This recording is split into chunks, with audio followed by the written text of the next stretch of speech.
I opened the door and Sean left the building. So yeah, we'll get that started. Good. Get everybody open. It's 11:58. We'll get everybody started in here. So that's good. I think we're all dialed in and prepped. Oh, our attorney showed up and our sponsor. Yes, excellent.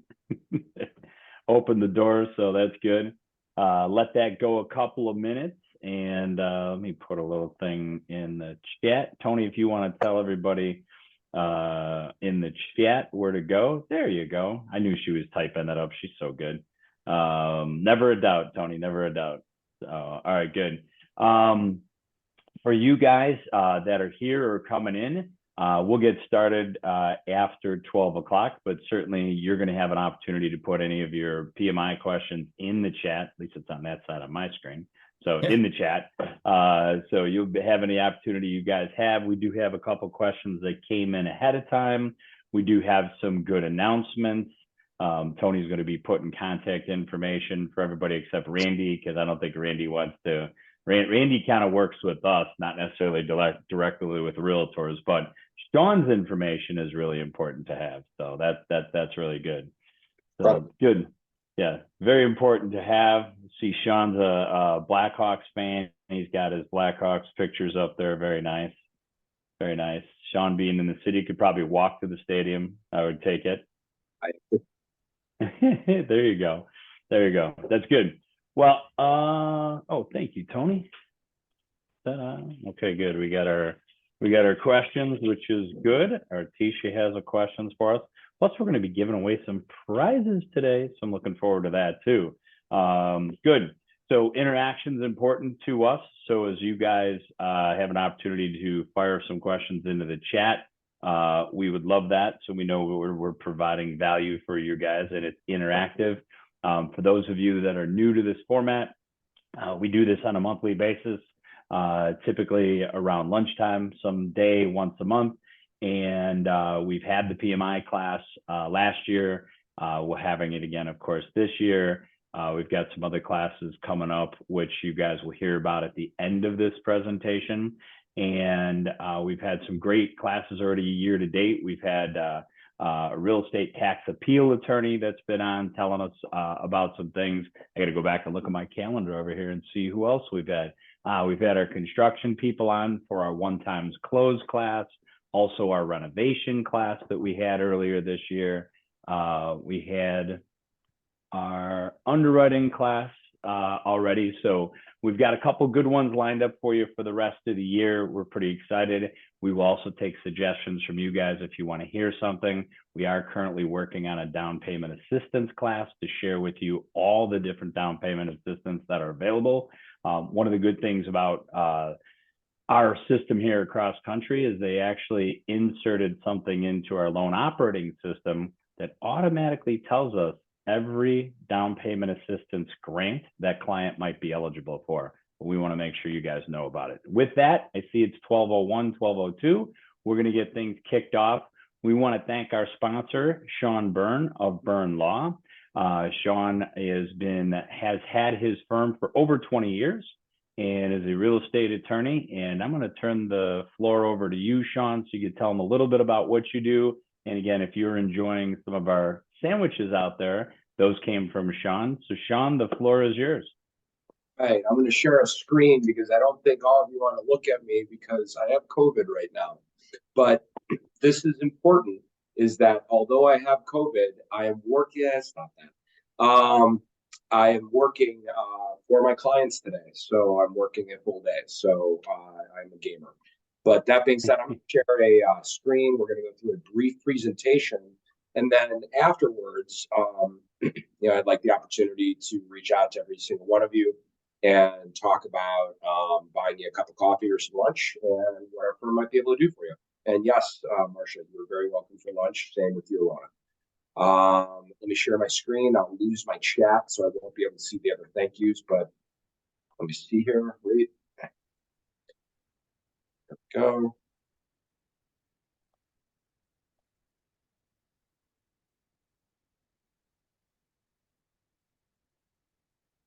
All right. Can we see the slides? Yes. All right, fantastic. So who is Byrne Law? I founded this firm in 2002. I have 25, now 26 years of experience. We are a full service law firm. I have had a number of positions. The largest law firm I worked for was Kirkland & Ellis. However, I've served as the chief legal officer and general counsel for 2 technology companies, including an AI company, which is really big in the news these days.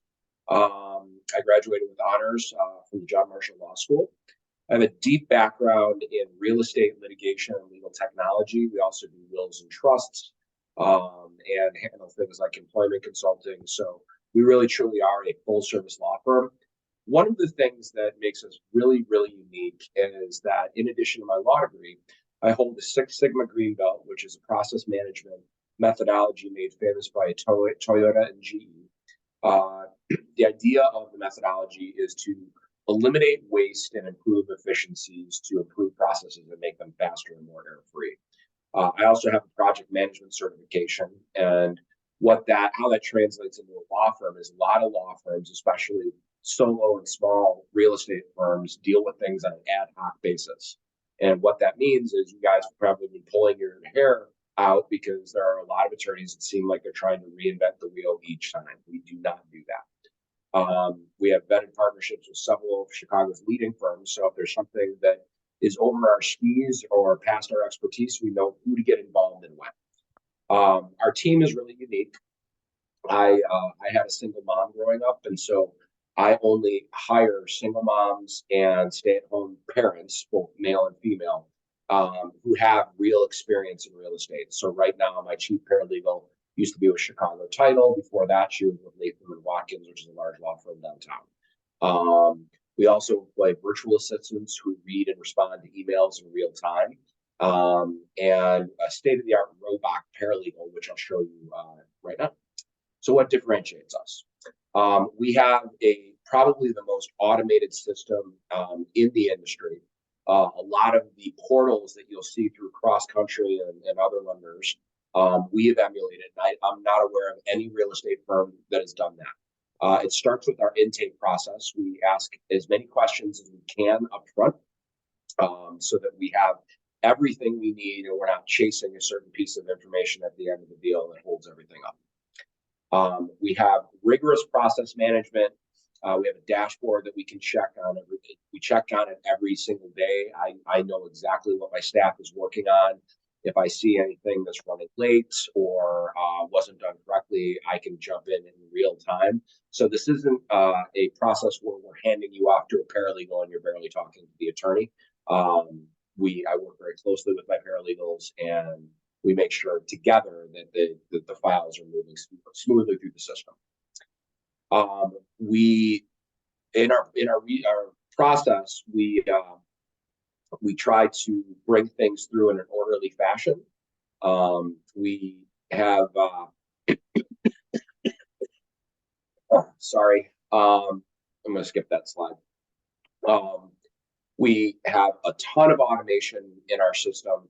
What automation means, and I'll give you an example, is if you're working on a sell transaction,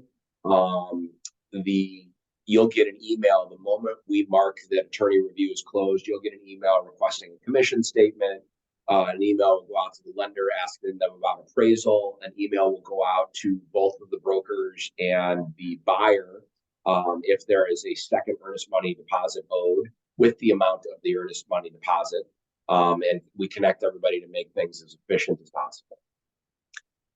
It's really easy to schedule time with us. We have online calendars, and you can see what our schedule is and grab an open slot whenever you want. That doesn't mean that as broker partners you can't pick up the phone and just call me either. You can. We have secure task and document management. And what that means and why this is important is you're seeing more and more data breaches and more wire fraud out in the marketplace today. This is something where it's a password protected, encrypted environment so that no personally identifiable information is being transmitted over email. And people can upload documents, and so they don't have to worry about prying eyes taking a look at private information. In addition to residential real estate purchases and sales, we also handle commercial real estate, property tax appeals, landlord tenant, which goes well beyond evictions. And right now we're working on a really exciting portal for people who are buying investment property, where they can sign up for the portal, and then it will walk them through how to do a lease. It will make sure that all of the lease is filled out correctly. If they've got an issue with a tenant, they can tell us what the issue is. It will automatically give them what notice they need to provide to them, along with instructions. And then some other items, like if the tenant reaches out and says, hey, I need something repaired, they'll be able to record it in real time, so that the tenant will never be able to come back to them and say, hey, listen, you keep this place up horribly. And in Chicago, that's really important, because there's some pretty strict liability fines that are involved in that. We handle zoning, construction law, mechanics liens, foreclosures and short sales, 1031 exchanges, and title searches. And title searches go beyond just a sale transaction. I have my brokers all the time ask me to run title on a property because they need some information, because they're going to go on a sales call. And I'm happy to do that for the people that are taking care of our. We also handle contract drafting, negotiation and management, corporate formation and maintenance, real estate disputes and litigation, wills and trusts. Our clients and our brokers are huge fans of ours.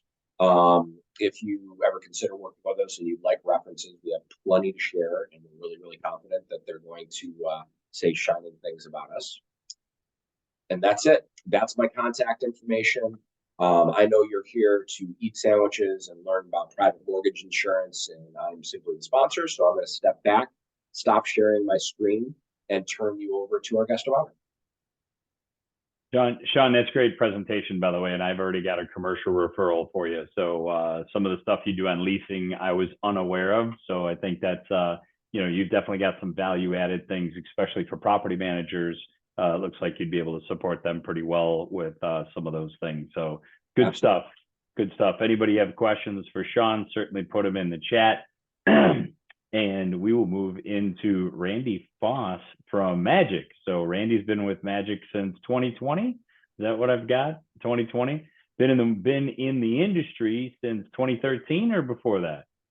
Oh goodness, 2003. As far as the mortgage industry is concerned, yeah, it's been quite a while. Okay.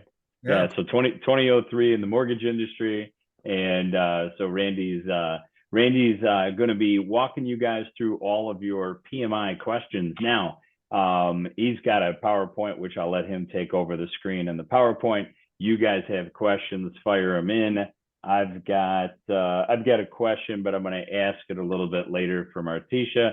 If you guys are interactive and have questions, I might have a very cool mug for you as a prize. How cool is the mug? Well, the other side does state that. So that's the side everybody loves. So anyway, we've got some nice little prizes. And with that, Randy, the floor is yours.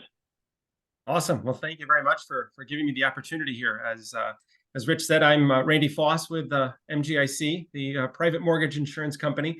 And for those of you that don't really know a lot about mortgage insurance in general, let me give you a little bit of a background on who MGIC is.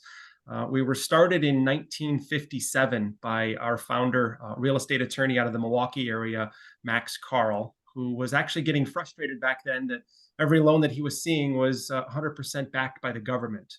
So he talked with family, friends, and actually even his barber, which I don't know what that really equates to, but spoke with his barber as well, and came up with $250,000 to start MGIC, hence the start of the private mortgage insurance world as we know it today. Speaking of today, the numbers that we have calculated thus far for the year, starting June 30th of this year, we have done, let me see if I can find my numbers here. Today, we've insured over 1.2 million mortgages, which equates to $292.5 billion in policies written. That's some huge staggering numbers, that is for sure. So from there to today, we're going to get into private mortgage insurance. And if I too, like Sean, can share my screen here, we'll figure it out. While you're doing that, Randy, it's companies like MGIC that allow clients to put less than 20% down and not have to take an FHA loan. So, I mean, there's some distinct advantages in the amount of money that you guys have already put out this year and insured have helped a lot of people obtain homeownership. So, I mean, that's just fantastic stuff. It is very, very true. Yeah, for sure. I think that the major pieces, of course, and we're going to speak about those today, would be what opportunities and what options are out there for the sales opportunity itself. So let's just kind of dive into it here. But we're looking for more borrowers' options and exploring those options with them. So let's see, can we get there? We got to get a click on it. So obviously, before I get started, as any presentation goes with MGIC, we need to get our legal disclaimer out there, which basically states that the information that we're presenting today is a snapshot in time. So some of the percentages that you're seeing, some of the numbers that are out there, we stand behind those up until that date itself. So there could be different pieces that are coming in. So I'll let that set for a second, keep that moving through so everybody can kind of read through that really quickly, and then we'll jump in. All Do we right. have to sign anything, by the way, Randy? You have to sign a disclosure? Okay, disclaimer. Don't need Okay, to all sign right, good. anything. No, not at all. Not today, anyway. Yeah, All right, nothing good. there. But I will, of course, sidebar to Sean if I need to at that point. So, realistically, what we're looking at, most home buyers base what they can afford by essentially, first off, what they've saved, what that piggy bank looks like. How many dimes, quarters, nickels, $100 bills have they put into that piggy bank? And that's really where they start. And then the next piece is, what dollar amount monthly can I afford? And I think that's where all of us in the mortgage industry kind of come into play here, from the realtor to the lenders on down the path. We need to help them understand the opportunities that they have. I think a lot of those first-time home buyers, those move-up buyers, and some of those individuals that aspire to find their perfect dream home are all depicted in this picture here, this slide itself. So we've got individuals that have really, truly no idea what they're looking at getting into when they're looking to buy a property. We've got some individuals that are maybe looking at a fixer-upper. Talk about those things here in a couple of moments. And I think the one that we're going to probably spend a lot of time on are those appraisal gaps or solution scenarios that we're looking to fill when those times arise. And I think that we've started to see those things, and maybe they're coming out a little bit more as our inventory is still so low at this point. So really what we need to do for those individuals is we need to change the conversation that the home buyer is having. Currently, they feel that 20% down is still what they need to be putting down on a property to be able to afford a home itself. And as Max Carl said, no, we've got mortgage insurance where we're going to go to the top of the loan side and say 20% of that is covered by mortgage insurance. So we really need to dispel exactly what they're looking at and what they're thinking mortgage insurance really does. So it's expanding your buyer's house hunting options. And how we do that is obviously putting that strategy together, stating that we can put less monies down. We can talk to loan officers that understand how that process itself works. But first, we need to understand who that buyer is. And at this point in the game, the newest wave of home buyers that's actually coming out is Gen Zers. And Gen Zers are the individuals that I'm talking about. Those individuals are from 1995 to 2012. That's their birth timeline. So from 1995 to 2012, which right now about 85% of them are looking to be purchasing a property. And to doing that, 37% of them are going to be buying within 1 to 3 years.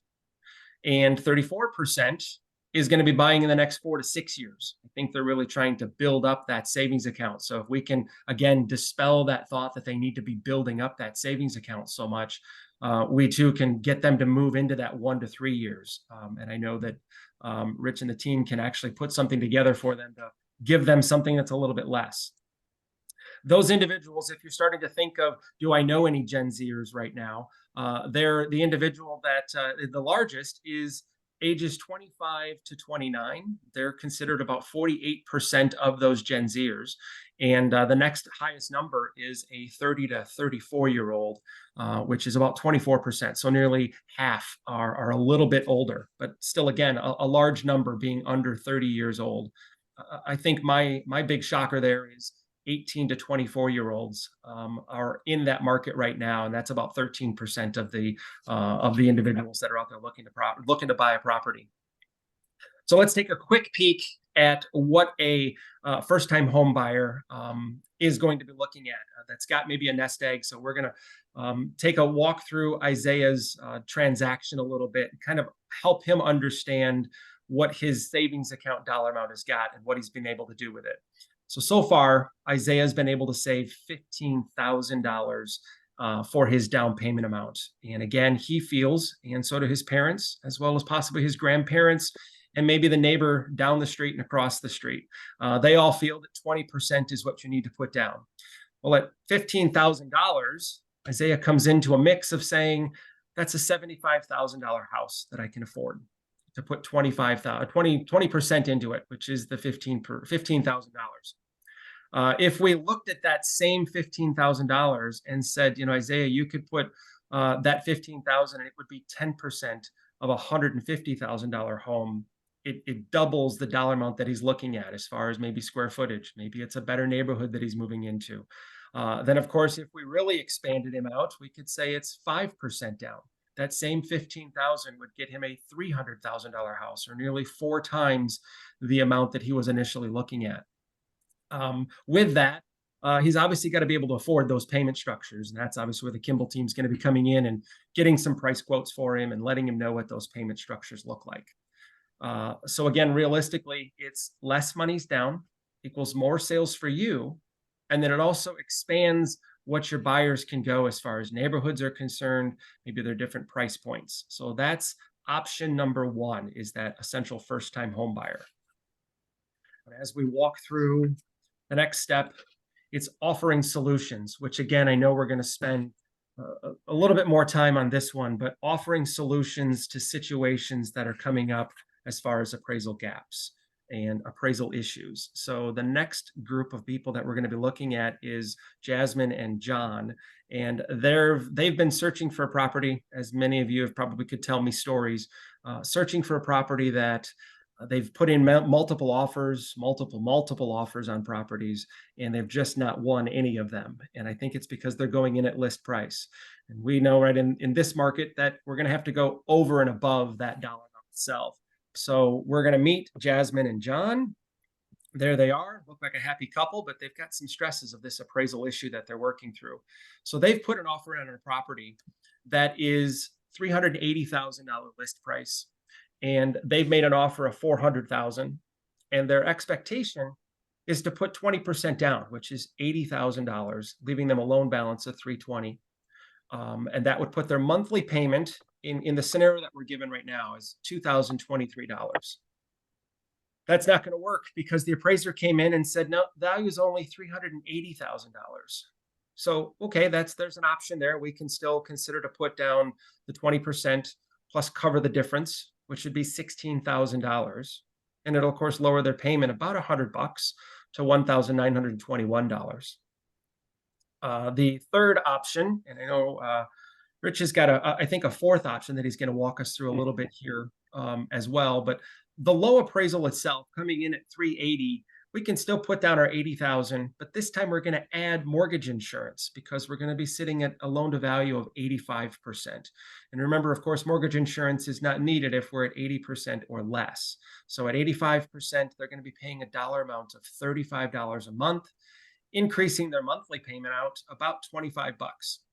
So realistically, still a deal saver, something that we can actually make them work on and get that dollar amount. And I did the math earlier. If you didn't put the $16,000 down and instead paid $35 a month, you would actually only be paying it for, I believe it's 2.5 years, that $35, it would automatically fall off. Your $16,000 is still in the equity in the property itself. So, hey, Randy, let's talk about ahead, that too, because I think a lot of the realtors questions are going to come from cancellation and then we're going to circle back to the appraisal gap because I think it's really important. Sure. So in the example that you just gave, though, so we take the 85% loan to value, we're paying our $35 a month. Is when you say it automatically, drops off, is that when the equity hits 80% or 78%? Because I've always heard like two different numbers around that. Sure. So it will automatically fall off at 78%. Okay. You can apply for it to come off at 80%. Okay. If you're starting a loan at 80, obviously it's never there at all.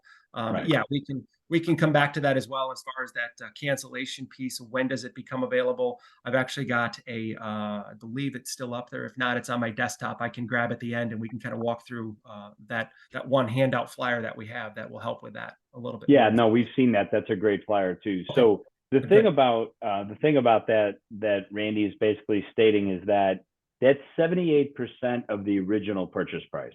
So if a client just makes these payments through natural depreciation of the loan, or natural, I guess, amortization, if I want to be very specific, through the natural pay down of the loan, then we're going to hit 78%. In about 2.5 years, the $35 is gone. That's correct. Perfect. And that's a lot cheaper than $16,000. That is correct. I think it was taking a little over 30 years to complete at $35 a month to get to $16,000. So you would essentially never have it paid off. Yeah, that's a lot cheaper than making up that difference. Now, there's also something that you can do, and this is the part where Randy and I were talking about this. When we put these together, we always meet the day before and just go through the mechanics and a couple of things. But I wanted to point something out to you guys. Certainly, if you have put in the offer with the appraisal gap waiver, comes short, these are the options that you're facing. However, sometimes we make that bid over and above, and there's not an appraisal gap waiver. We've just said, hey, we want this house at $400,000, and this is our offer. Maybe the listing agent isn't sharp enough to say, okay, but if it doesn't appraise, what are we going to do? And I know I've seen those contracts out there. So we make that offer at $400,000. The property appraises at $380,000. We, as the buyer, haven't told the seller that we're agreeing to pay that. So that difference. So now we're kind of back at the table, and you guys have all experienced this at one time or another.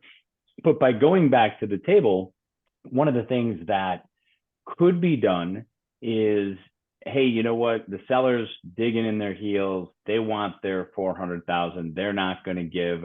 You, as the buyer, would like to still buy the property at $400,000, even though the appraisal came in at $380,000, and maybe you don't have the $16,000. The solution is essentially, you could, of course, do this monthly, but let's say you just really didn't want the PMI at all. Randy, I think, you and I talked about buying out the PMI altogether. In this example that you gave here, what would the one-time fee to buy out this PMI be? It's a shocking number. So hopefully everybody's sitting down. It's only $960. Okay. So one of the things, as a selling agent representing the buyer, we could go back to the seller and say, hey, look, we're going to pay your extra 20, but we don't really want PMI. Can you give us a $1,000 or a $900 seller's credit? We're going to use that to buy out our PMI. Your client gets $19,100. My client still buys the house for more than it appraised, and my client gets the no PMI. So that's another option that you guys could actually utilize and make both the buyer and the seller happy. And it's a little bit of a compromise, if you will. So it's a really good idea, and we've used this strategy many, many, many times. One other example that I'll give you guys is that we had a situation where somebody agreed to pay $450,000. The property appraised for $380,000. The buyer felt the value was there and was willing to go forward. We used the same concept, although the seller's credit was like $5,000 because this was a large loan, and our loan to value wasn't 85, it actually was 95. My client brought in the exact same amount of money that they were going to buy in. They didn't get private mortgage insurance because the seller gave us $5,000, And think about that. We were $70,000 short. It only cost the seller $5,000. My buyer got the house with no PMI.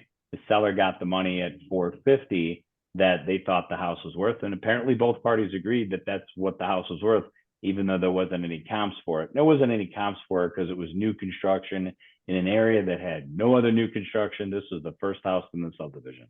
So there's definitely some creative ways to do this. And if you guys have some other questions about some experiences that you've had with appraisal gap, please throw that in there. Please do keep in mind this is specific to a conventional loan being sold to Fannie Mae and Freddie Mac. On that, Randy, I'll turn that back over to you. Wonderful. I see the chat box is really growing. Yeah, what do we got? Becky just hit something. Ilona that said that was a good point. Excuse me. That would be okay for one offer, but how can they work on multiple offer scenarios where the buyers don't ask for concessions, instead they raise the purchase amount? Let me think about that a second. So multiple offers. So we're in a multiple offer situation. We've agreed to do that. So if we agreed to pay this particular seller $400,000, Becky, are you saying there was an appraisal gap or not an appraisal gap? I guess that'd be my question. I think with an appraisal gap waiver, unfortunately, you're probably going into the third example that Randy has posted here. You can still get into the house, but you're just going to pay that extra $35 a month. If you don't have the appraisal gap waiver, then it is possible to possibly renegotiate a little bit with the seller. They'll still get the majority of what they want, but just give us an opportunity to buy out the PMI by paying that one-time fee. So this just gives you guys a ton of flexibility, a little bit more flexibility if you don't put the gap waiver in. If you do put the gap waiver in, we'll still make it happen. Your clients makes one really critical point. Make sure that if your clients go back to their lender and make sure the loan is approvable at 85% as opposed to 80%, because it will change the ability to get approved. Now, one thing I will tell you guys is that when we as a lender, or Fannie Mae or Freddie Mac as a lender, has private mortgage insurance at 85% loan to value, they actually have less risk than when the client puts down 20%. In fact, their risk goes all the way down to 72% of the purchase price. So the underwriting on an 85% loan to value actually might be easier than an 80% loan to value, because we've got an insurance policy with MGIC to basically take care of us if there's a claim / foreclosure / some sort of loss. So it should be easy to get approved, but make sure the lender approves it before you go into the situation. So hopefully that answers Becky's questions. And Becky, thank you for questions. You are getting a mug, so we will get that out. Tony will make sure you get that out. So appreciate that. Oh yeah, go ahead, Randy. Anybody else have questions about the appraisal gap? And then if not, Randy, I'll let you keep plowing through here. Okay, no worries at all. We're good there. I will continue on. So that is essentially the appraisal gap piece of it itself. That's option 2 as to what we were looking at there. Now, the next one that we're walking into is kind of an interesting one. When I started looking at the numbers for this, we're talking about solving other types of problems that a file might have. So we're low in inventory. I think now we're going to start to get into maybe those what we're going to consider fixer-upper type properties. And where does a buyer get to expand their dollar amounts as far as being able to use those? So we're looking at the benefits of a fixer-upper property. It's interesting to me to note that 1 in 4 properties was built earlier than 1960 in the last year that was purchased. So again, by the way, Randy, is that nationally? Yeah, that's a national record. Yeah, exactly. National numbers. So our inventory here in Chicago, over 57% of it is 50 years or older. Wow. It's just, yeah, that's of existing homes here, over 57% of it is over 50 years old. Wow. Okay. Well, I got to tell you, anything that's over 50 years old, it's got to have some sort of new look to it, right? A little reno to it. I don't know. Maybe a different hairstyle, something. But in that case, with that being said, nationally, again, 29% of borrowers decided that they would compromise on the condition of the property. I think a lot of that is just to get into it, really, right? Just to move into that property. They're compromising on something. And as the picture illustrates, this is a kitchen that back in its day was primed and ready to go. And now I think it could use a little work. I think my wife would say, we're either going to paint those cabinets or get them removed. We're obviously going to put a new countertop in. And where's my gas stove? I don't know how to work an electric stove. We're going to need to move some things around there. So if that's the case, that's what we're going to be doing. So what we need to understand with that being said is, what kind of options do I have out there? You know, I've been able to save up my dollars, but I don't know where to put them, because I think, again, I have to put 20% into the property. That leads us to Maria and her buying of her dream home. This home is located exactly where she wants it. It's close to schools, it's close to work, it's close to those grocery stores that she's been ever so wanting to move towards. And her dollar amount scenario looks similar to this. So she's able to buy a renovation fixer-upper home. The value of the property is $375,000. And again, if she's putting 20% down, she's got to use all of her dollars, all 75,000 of it. But in this case, we can actually say, because she's moving into the property as her own primary residence, she's allowed to put 5% down, which is only $18,750, leaving her a nice nest egg of $56,000. Now think back to those cabinets and that countertop and that gas stove, and I think we could get it all done for $56,000 and probably less, and be able to move into maybe a bathroom reno or something else. Maybe put some new windows in the front of the house itself to make it energy efficient. So that becomes option number 3, which is just walking people through understanding their options. It expands what they can look for, right? So right now we know that inventory is limited. Let's think about some other ways that we could have gotten those people in there. Yeah, that's a great point, Randy, even though we do renovation loans, but I mean, it's still, if they could pay for them out of their pocket instead, and on the initial loan. So the one thing about renovation loans is, inherently, whether you take them from us or anywhere else, they are a little bit more expensive because there's a little bit more cost to the lender. So they can get a better interest rate on the mortgage by doing those, diverting some of those monies they had for down payment into the renovation, put minimal down, pay the PMI. Honestly, it's probably still cheaper than getting the renovation loan too. Very true. I think 100%. And I think the dollar amount's cheaper. I think that the ease of payment is cheaper. And if the property is still livable, you know, maybe you don't like the kitchen. But... And there's no rush to go, I got to get a contractor so I can get the bid and all this other stuff. And they can manage their own construction, which is good. Very, very true. Very true. So again, all 3 of these options realistically are essentially doing what I've read in a meme a couple weeks back, which says, I think anybody could sell a ladder to a person in a hole. It's pretty easy to do, right?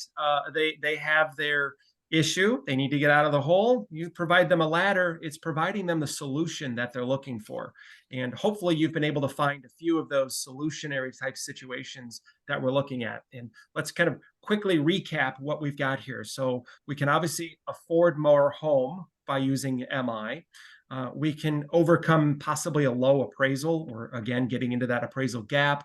And then again, of course, we can always expand the cash flow amounts that they've got. So using MI is a huge benefit to any and all customers, really, to being able to use it. Now, one of the things that I wanted to quickly cover is a website that we have that I don't know lenders, realtors, anybody else that's in the industry, if they know that MGIC actually provides a website free of charge. It's a website that's powered by MGIC, but very, very little content about MGIC. And it's called readynest.com. Lenders would know it because we used to have a test that was on there for their down payment assistance programs and such.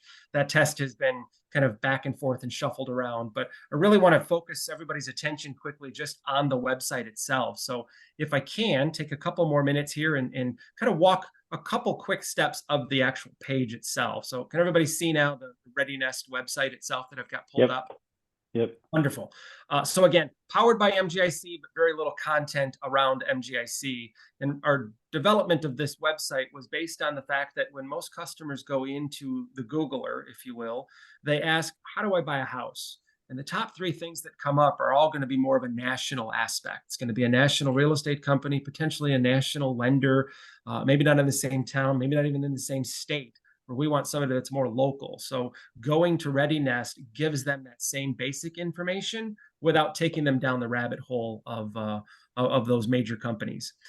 So first off, if you just hover over any of these top categories, and don't worry, I'm not going to go through each one of these pieces with you, but getting ready, I'll let you kind of discover on your own. But let's take example of savings. So if we just hover over to the savings piece, click on that, you're going to notice that it gives you a quick article on saving and expenses and making it simple for you. So that's basically what you're going to get on each one of the categories that are in here, in each one of the topics.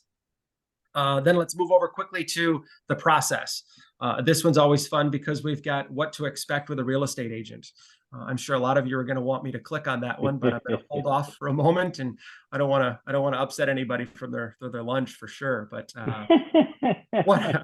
what I'll do. Hey, Randy, and I need to interrupt for a second because I'm looking at all of this great content, and I'm looking at this for agents that are looking for content for their social media and or content for blogging, or I mean, look at all the stuff that you guys can cut, paste, or again, you could even point them here if you want to, but I think I would take this stuff out and use this as little things to generate social media to get people to raise their hand and say, hey, I want more information.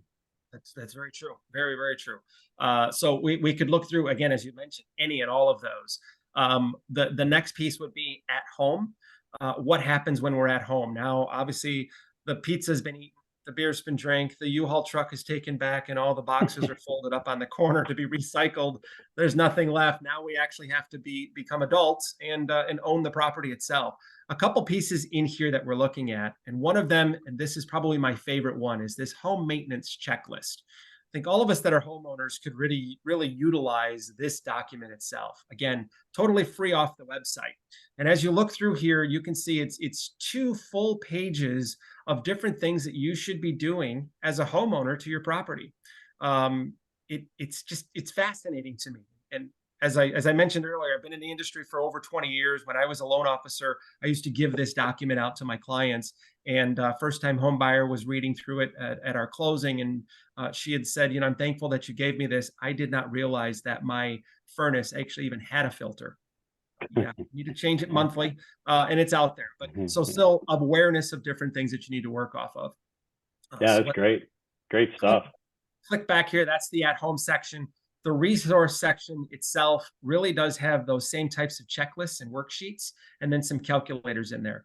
Really quick, and I'll jump into this fast, but the worksheet that I'm looking at here is home comparison charts. Realtors that are out there, you probably have one of your own, but this one, again, totally free. 3 houses, the last 3 houses you looked at, go through the checklist of things that it had. It makes that next conversation of how much do we offer? What should we offer? Are there any things that we should maybe ask for them to repair beforehand? It gives a really nice consensus, concealed document there that they can do over their coffee shop talk with you or back at their office when they're writing that offer up. So Randy, on that document, if a realtor were to use this document, can they customize this to themselves?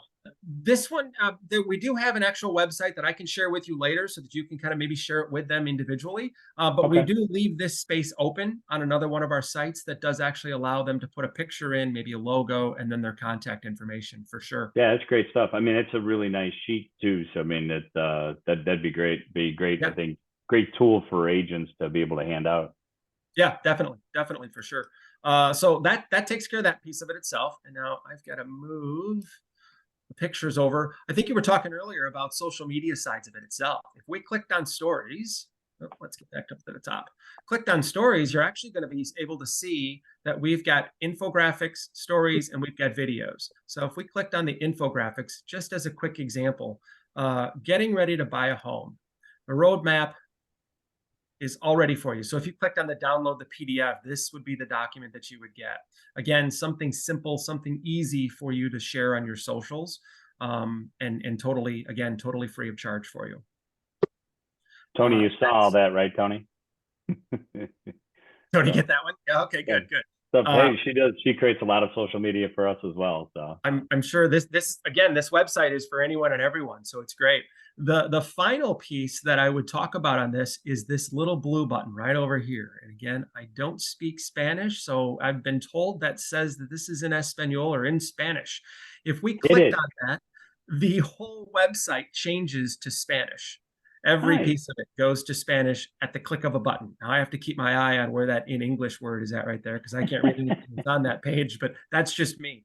I wish I could actually, So but everything that'll allow that'll allow some of the what about the downloaded PDFs? Is that still going to be in Spanish too? under It's under the resources, right? I think so. Is that where it was? Yeah, I believe so. The That's resources awesome. are at home. Yeah, no, it's not. It's not in any of those pieces itself. Let me get back here again. Can't Yeah, read I'm it. just curious. So Oh no, it's to go under stories, right? yeah, the stories. I don't believe that the stories were in there. Stories are only going to be in English setting itself. But again, another website that I can get you to that'll show where that's all in Spanish. So I Oh, can get cool. Okay. that same roadmap document in Spanish for sure. So we will get that out to everybody that's because I know I have some bilingual agents on this call. We will definitely get that out to everybody. Oh, which reminds me, I forgot to read Articia's question, but I'm gonna let you let me know when you're done so I can get that one. Yeah. Essentially, So, that's it on my side of it itself. So yeah, that's pretty simple. I'm complete at this point. So scroll to my last page, which says thank you. There we go. there it is. There it is. Questions, Hey, comments? would you mind actually, just because I feel like we have to have a flash warning or something, maybe just unsharing that for now? Because for some reason it was flashing a lot. So Oh, was I it? may have to have Sean put a warning up about whatever those warnings are. So so Articia asked, how many years is the standard to keep PMI? And I'm probably going to give you a couple different variances on that. So let's say, we get this example, especially in this market. We're going to buy the house. We're going to put down 10%. We bought it before we sold our house, but now we've got PMI. We sold our house. We go back to the lender and we give them an extra 20% down. So we're at 70% LTV, but we've only been in the loan for 2 months. Can we eliminate the PMI right then and there? What do we need to do? Sure. So the easy answer, MGIC says yes, for sure. Without a doubt, you can cancel us tomorrow. If we don't have a policy in place, we're not going to insure the property any longer. The issue comes more into the investor themselves. So you've really got to go back to that actual lender and ask them what their requirement is. Fannie, Freddie are traditionally going to say 2 years if you're using new values. If you're using current value, then you would be able to, then there's a couple different scenarios that you have to look at. Can't have any 60 days or more late in the last 24 months of a 12-month look back and 30-day lates as well in the most recent 12 months. But again, it goes to the investor side of it itself. So when you say current values versus new values, so if that in that example, they put down the 20%, then as long as now we're theoretically at 70% or less of the original purchase price, the servicer / Fannie Fred should be fine with just letting it go. Right, exactly. As long as it's off that current or that original purchase price value. Original purchase price. That's the key. Okay, good. And then again, so Articia, to kind of, so obviously we can pay it down off original purchase price. We would have our natural amortization, and we kind of went through that with the 5% down, where they were paying $35 a month. You ran an amortization schedule and figured about 2.5 years. Then the other option, of course, is, hey, I forget, was it Maria who was going to be doing the work in the property? So in our example, we had Maria doing the work in the property. So now she does a bunch of work in the property. She wants to use the new value based on her putting the $56,000 in. How soon can she use the new value based on the improvements that she made? Sure. So that would go under that 2-year scenario itself to get her down. Now she's going to have to go with if it's less than 5 years, she needs to get to 75% loan to value. Okay. If it's over that timeline, then she's set at the normal 80% loan to value that she'd be looking for. But it's within that first 5 years that she needs to go down to 75%. Okay, should be at 75% of the appraised value for Of the the new new appraised appraised value. Okay, Yep, exactly. that's good to know. Mhm. That's definitely good to know. All right, now we got a couple announcements for you guys. If you don't have any other PMI questions, that's only going to cost me one mug, and I'm okay with that. But I got a lot of mugs here to get rid of, so it's up to you guys. That being said, we do have some upcoming classes. This month, our last virtual class is going to be August 23rd. That is a personal budget class. So we do teach a personal budget class, which is more for our homeowners and to kind of show them how to track expenses, track income, track savings. It's not a class to learn not to go out to an expensive dinner. It's just a class to help you keep track of your finances. And more importantly, probably just as important, for one person that's paying the bill to have a form to show the other person that's in the house how things are being paid. So that class is August 23rd. If you're interested in that or your clients are interested in that, there's a place to register. Next month on September 20th, we have the Ask the Appraiser class. That's been a very popular one. We'll get Jessica Masad, who is the owner of a Bluebird AMC, and she owns a very large national appraisal management company. She's been on, I think this is our third year with her.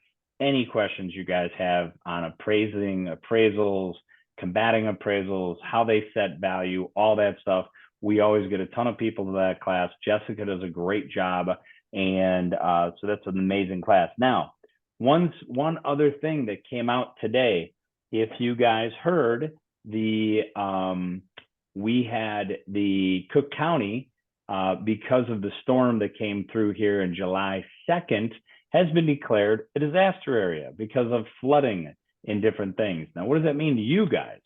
Well, that means any property that you have that's got a loan on it, where the appraisal was done prior to July 2nd, is going to require a reinspection in the entire county of Cook. Now, the good news is it's April 16th. So a lot of those loans that we appraised prior to July 2nd, they've all closed already. However, where I think you might, if check your own records, where you might have a problem is if the property was, if it was a situation where there was an FHA appraisal done on the property, maybe that original buyer didn't make it, maybe they changed lenders, now you're kind of moving the closing date down the road. Maybe we had a new buyer come in the property and we're bringing the old appraisal. If you know that you've got a file that the property appraised prior to July 2nd in Cook County, be prepared for the fact that the buyer is going to have to pay for a reinspection, because anytime an area is declared a disaster area, the lenders always want to make sure that their property wasn't involved in the disaster, which means the buyer is going to have to pay a reinspection fee. The reinspection fee, it's a couple $100s now to get an appraiser to go back out, make sure the property didn't have any damage. Good news, like I said, took them forever to make that declaration. And so most of those loans have probably closed, but this is just a nice little bulletin for you guys. Upcoming classes we'll have after the two I mentioned, we will have a class on down payment assistance. We're going to be doing our planning class for 2024. And we're also going to do a class on unique loans like bank statement loans and things like that. Stay tuned. If you guys have any other questions about this or any of the other classes I've mentioned, reach out to me. Our hotline number that rings the entire team is 847-603-2300. Thank you guys for being here. And oh, good. Tony's got our class on unlocking the world of non-QM. That's already posted to October 18th. So guys, thank you very much. And again, Randy, thank you very much. Great presentation. We appreciate you a ton. John, if you're still there, we appreciate the sandwiches. And again, none of this stuff happens without Tony. I thank you very much for keeping the ball moving forward. Take care, guys. God bless. Hey, Rich, Bye-bye. there's Thank another you. question. Oh, Somebody just put a question in the chat. Yeah. Oh, okay. So Becky says the appraisal will probably be much lower. Can the buyer renegotiate the purchase price? Oh, yeah. I mean, of course. I mean, if your seller's willing to do that, we have some sellers that are, you know, they still think that they're in the driver's seat based on the market. You know, I think if your seller was in a situation where they had multiple offers and right around the same price range, and they're probably not going to negotiate. However, if the property sat on the market for a while and you guys were the only offer, sure, it's time to negotiate and say, hey, we're not going to pay it because the appraisal is not there. Providing you didn't give them an appraisal gap waiver in the beginning, because then you've already agreed to make up the difference. So, but yeah, you do have the ability to renegotiate that with the seller. Just be very aware of the circumstances. Was it multiple offer? Was a property on the market for a long time? Did you have an appraisal gap waiver? So hopefully that answered that. Thank you for catching that, Tony. Bill, it's good to see you. That's awesome. Edna, thanks for stopping in. Ilona, of course. And we'll be checking in with all of you guys at some point. So again, Randy, thanks a lot. Thanks, Catherine. Good to see you. And God bless you guys. Have a great day. Take care, everybody.